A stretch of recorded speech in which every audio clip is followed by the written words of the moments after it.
мыйзамсыз бюджеттен алынган акчаларды кайтаруу боюнча 3 жылдын ичинде, урматтуу биздин кызматкерлер, 3 жылдын ичинде сиздердин аракеттер менен, сиздердин кылган ишиңердин негизинде 120 миллиард сом акча кайтарылды.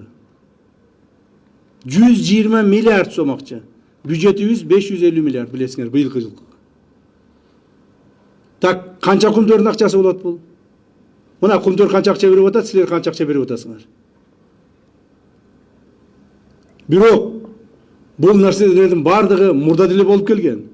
Биз ушунун бардыгын азыр мамлекетке топтогонго аракет кылып атпайбызбы? Мына бирок ошол эле мезгилде ОПГ боюнча айтып кетейин. ОПГнун, то есть уюшкан кылмыштык топтордун тууган уруктары боюнча дагы кайрылып айтып коеюн. Уюшкан кылмыштык топтун тууган уруктарына, мисалы ошол эле Көлбаевдин тууган уруктары боюнча биз балдарына, аялдарына, тууган уругуна тийбейбиз. Алар мыйзамды бузбаса. Тийбейбиз. Мына аялына bir restoranın surады bölü berdik. Makul restoran менен жан багыңыз деп. Машинесин сурады, аялына машинесин бөлүп бердик. 3 кызына 3 квартирасын бердик. Жашагыла, көчөдө калбашыңар керек деп. 2 баласына 2 квартирасын бердик. 2 жер участогын бердик. Bir баягы служба технического обслуживания деген анысын кайтарып бердик. То есть өзүнүн эмгеги менен, таза эмгеги менен жашасын. Бирок жанагыдай коммерциялык, башкалардан тартып алган, миллиондогон, миллиарддаган акчалары бар үйлөрдүн бардыгын же имуществонун бар мамлекетке алдык. Бүгүнкү күндө 100 миллиарддан ашык акчаны алардан алаган болсок, то есть эсептеп чыгып иретке келтирсек, ошонун 220 миллиарды уже мамлекетке өттү. В виде имущества, в виде финансовых средств, все другое. Калгандарына өткүзүп атабыз, калгандары дагы өтөт мамлекетке. Ошол жерде бир эле үйлөрдөн 700 квартира bir комплекстен 60 квартира, bir комплекстен 40 квартира, bir комплекстен дагы bir 20-30 квартира, ушундай нерселер көп. Ошол кабыл алынган квартиралардын бардыгы жөнөкөй адамдарга берилет азыр. Жөнөкөй адамдарга ГИК аркылуу, государственный ипотечный компания аркылуу беребиз. Ошол олигархтар, олигарх болгондо дагы бандит олигархтар. Ошентип жакшы жашап, ар бири миллиардтан эмет эткенден көрө жөнөкөй адамдардын турмуш тиричилигин биз оңдошубуз керек. Муну айтып атышпайбы? Жанагы Панфилов районуна как раз келип калдым, айтып коеюн. Бул Азим Ройдун жери ушул жер, э? Сейди Азимов Кыргызстанга келгенде президент да кабыл алган. Мен да кабыл алганмын. Ал ошондо келип айткан: "Ай, мен болду, мен өткөндөгү мурдагы криминалдык жүрүш-турушумду токтоттум. Мен эми инвестормун. Мен акчам бар. Кыргызстанга акча салайын, ушул жерде завод фабрика курайын, ушул жерде иштейин, элге жумуш камсыз кылайын" деп айткан. Президентибиз дагы айткан: "Макул, иштегиле, жумуш камсыз кылгыла, мыйзамды бузбагыла, адамдарга зыян келтирбегиле" деп сүйлөшкөнбүз. Бирок эмне болду? Мына ошондон бери 2 жыл өттү. Ошо Азим Рой Кыргызстанга завод фабрика эмес, bir камок салган жок. Кайрадан мурда өзүнүн иштерин баштады.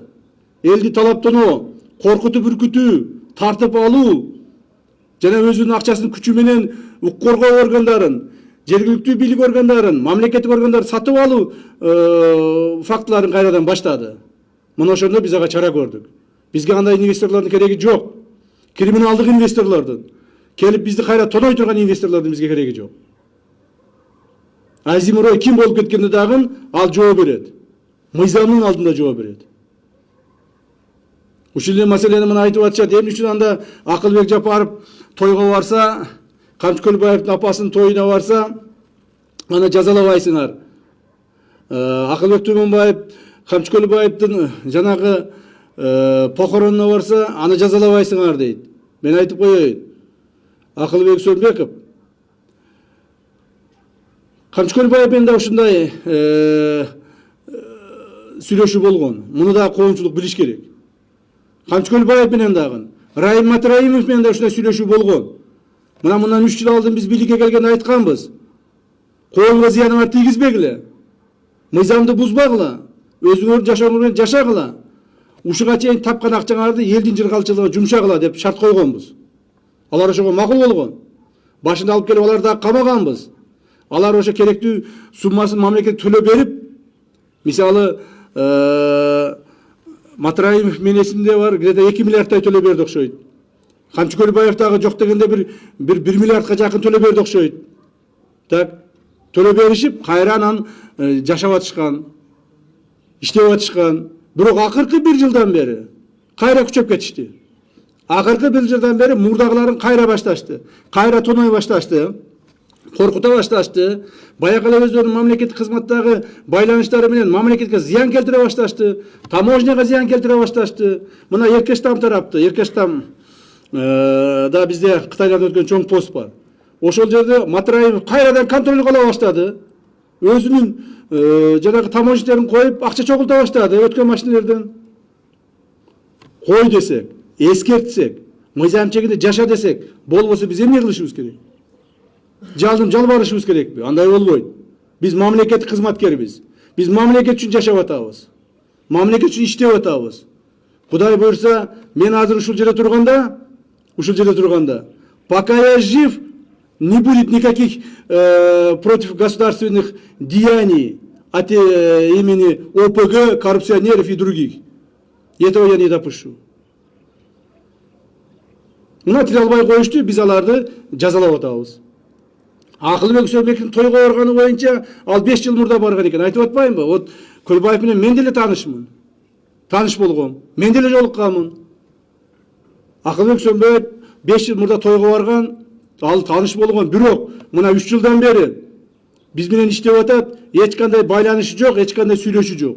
Эгерде Акылбек Сөбековичтин ОПГ менен байланышы болсо, Көлбаев менен байланышы болсо, кандай бир операциялар жасаса, же чогуу жүрсө, чогуу отурса, чай ичсе, анда мен ал кишини жоопко тартууга даярмын. Түмөнбаев, Акылбек Түмөнбаев, анын похоронуна барды деп айтып атышат. Эмне үчүн аны жоопко тартпайсыңар деп. Эмне үчүн тартпайбыз Акылбек Түмөнбаевди жоопко? Акылбек Түмөнбаев эл шайлаган депутат. Ошол жерден эл шайлай берген. Эл кандай депутатты шайласа, биз ошол депутаттар менен иштеп атабыз. Бирок аларды да тазалаганга аракет кылып атабыз. Акылбек Түмөнбаевди бүгүн эле барып мандатын тапшыртып, же болбосо иштен кууп жибере турган адам эмес экен, аны эл шайлаган. Эгерде Акылбек Түмөнбаевдин ордунда кайсы бир чиновник болгондо, мамлекет кызмат иштегенде 1 сааттан кийин жумуштан алдырмакмын. 1 сааттан кийин жумуштан кетмек ошолчу. Аны өзү четсин.